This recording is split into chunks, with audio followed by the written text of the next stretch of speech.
Alam natin na ang mga Pinoy ay hesitant pa to switch to electric vehicle.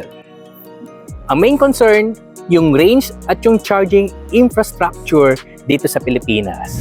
Pero kung gusto mo ng EV feel without range anxiety, baka ito na yung perfect middle ground EV na para sa'yo.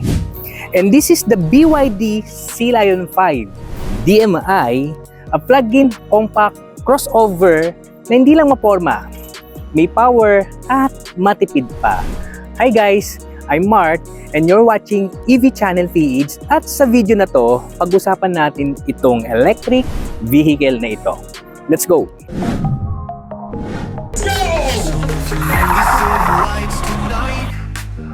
Electric dreams taking flight, feel so right. Marka Daz has got the spark you need. EV Channel PH, it's time to lead. Plug it in, power up, let's roll. Mahilig ka ba sa plants and trees? Kung malapit ka lang sa Araneta Avenue, corner E. Rodriguez, discover Rona's Garden. A hidden gem located under the Skyway exit, they offer a wide selection of quality plants and trees at budget-friendly prices. Perfect for your home, business, or landscaping needs.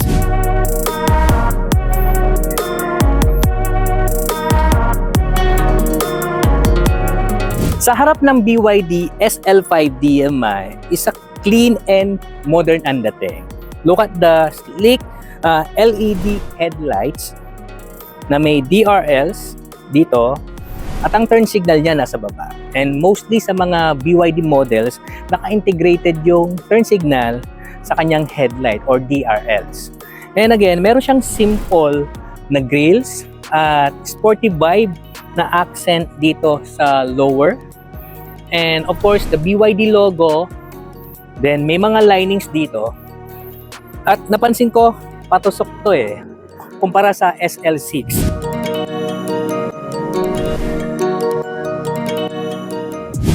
Sa side, kitang-kita mo yung balance at practical looks na crossover.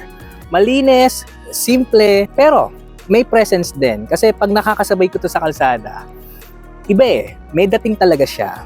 Meron itong high riding instance with the black art claddings. Meron siyang 18-inch na alloy wheels with smooth body lines. May roof rails.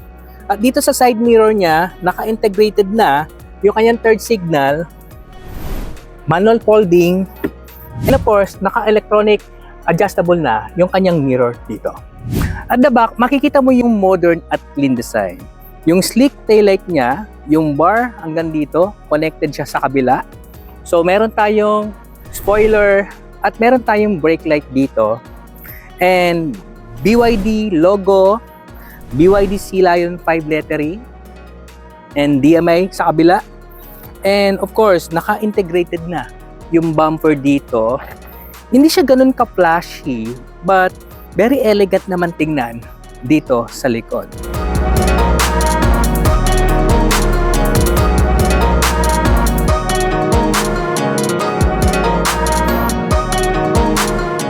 So pagdating sa interior, meron siyang two colors. So beige kagaya nito at yung isa naman ay brown. So maganda rin na maaliwalas dito sa loob.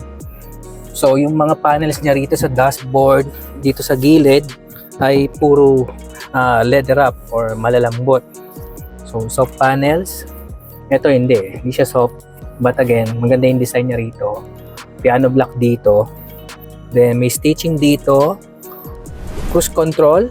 And ito yung ating buttons for our rotating infotainment screen. Then media playback and modes na rin and volume. Piano block dito at BYD logo. Maganda pala yung busina nito. Di ba? So, alright, gusto ko yung mga aircon vents niya kasi meron siyang accent or linings na silver. So, pagdating sa seats, maganda, synthetic leather. So, mayroong orange lining and stitching sa gitna. Ang seats natin is manually adjustable.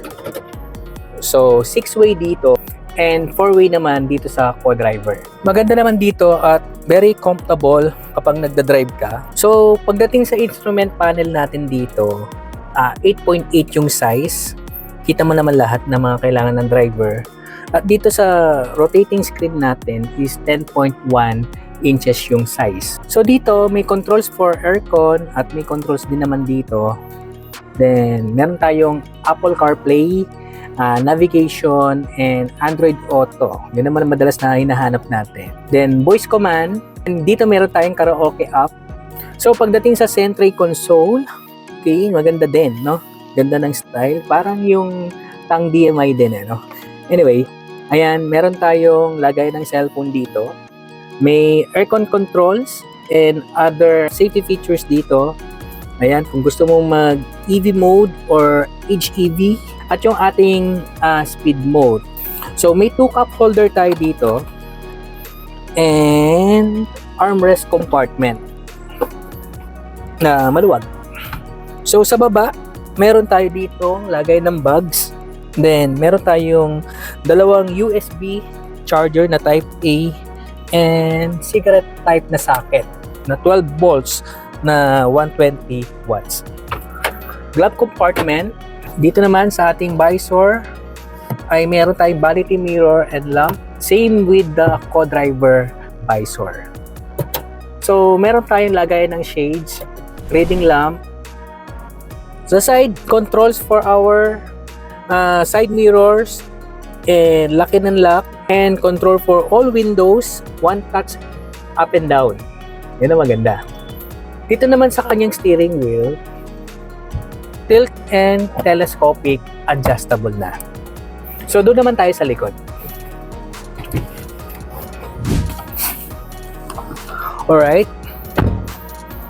Sabi ko na nga maluwag din ang second row nito.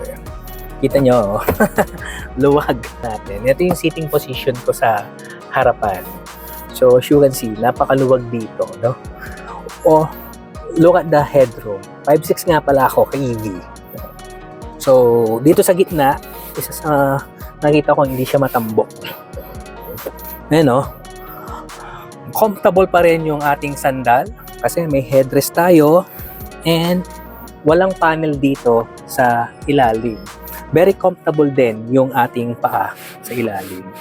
So, kung walang nakasakay sa gitna, meron tayong dual cup holder dito na magagamit. So, meron tayong backrest pocket. And, kita ko dito, yung aircon vent natin, dalawa. So, walang away na mangyayari. Kung sino yung dominante, siya lang yung may aircon. So, malamig ang aircon dito sa likod. Then, meron tayong USB charger doon sa baba. Type A and Type C. Then, lagay ng cellphone. Dito, may maliit na packet. Sa side, malambot din yung panels niya. Kamukha nung nasa harapan. Meron tayong maliit na speaker dito. Then, malaking speaker sa baba in both sides. So, may handle, may hook, then meron tayo ditong reading lamp sa gitna. Subukan naman natin yung cargo space. Wow, maluwag yung cargo space. Pwede bang lagyan ng third row? Anyway, maluwag, may ilaw dito, then may mga pockets dito. Ayan, no? So, meron siyang baon-baon na portable charger. Libre na to, kasama na sa package. And of course, meron siyang cover dito na detachable. Pwede tanggalin. Kung kailangan mo ng space or more space para sa inyong cargo, pwede mong i-tumble down yung second row. Again, 60-40 or pwede naman 100%.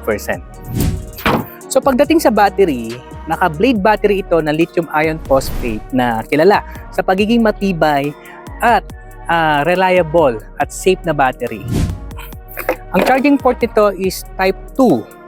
So, charger friendly and B2L ready na rin. So, pag-usapan naman natin yung powertrain ng SL5. Ay! Again, maganda rito. Hindi mo na kailangan tukuran dahil meron siyang damper kit kabilaan dito. So, anyway, naka-permanent magnet synchronous motor ito na nagpo-produce ng 197 horsepower at 300 Newton meters of torque. So, meron din siyang high efficiency na generator dito na 1.5 liters. So, Ang kanyang drivetrain is FWD. Pagdating sa performance, kaya niyang umabot ng 100 km per hour in 8.3 seconds at may top speed na 170 km per hour. Meron siyang tatlong drive modes, Eco, Normal at Sport. Ang pure electric range is 71 km pero kung combine, full tank and full charge, abot ito ng 1,000 plus kilometers of range. 1,409.7 kilometers. Alright, sa driving experience ko rito, kwento ko muna sa city. Ayan, of course, tahimik, smooth at effortless pagdating sa city. Siyempre, naka-EV mode lang ako pag sa city eh. When it comes na pupunta naman ako ng highway or sa probinsya, ayun, gamit ko yung HEV mode. Sobrang tipid pa rin. Then, of course, very stable sa highway. Then, relax lang i-drive. So, very comfortable pagdating sa long drive. So, gustong-gusto ko itong i-drive ng malayuan. Ang braking niya is very predictable. And of course, natuwa ako sa HEV mode dito na kahit nagamit mo yung high efficiency generator niya, ay tahimik lang, no dragging. So, hindi mo masyadong nafe-feel na naka-HEV ka. Pagdating sa sports mode, yeah, very aggressive, di ba? Kung kailangan mo ng speed, okay, sports mode, normal, parang sports mode na rin yan eh. Pagdating sa suspension, naka-MacPherson sa harap at multi-link sa likod. So, ang overall experience natin dito, so kung gusto mo driving ng effortless, tahimik, na driving, comfortable, relax lang. So, eto, the Sea Lion 5 DMI ay magbibigay sa'yo ng mga ganong factor. So, kung bilis ang hinahanap mo, meron din naman siya. But again, so hindi siya built for dun eh. Built siya for efficiency and comfortable driving.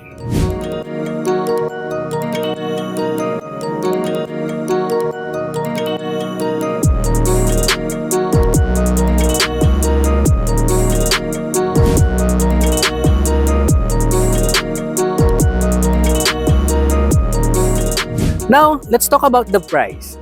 Ito yung pinaka-exciting part ng video na to. Anyway, ang presyo ng SL5 DMI is 1.248 million pesos, and for that price, you get a crossover size, di ba? Then, hybrid tech, and of course, EV-like driving. So, ang tanong dito, worth it nga ba itong BYD Sea Lion 5 sa inyo?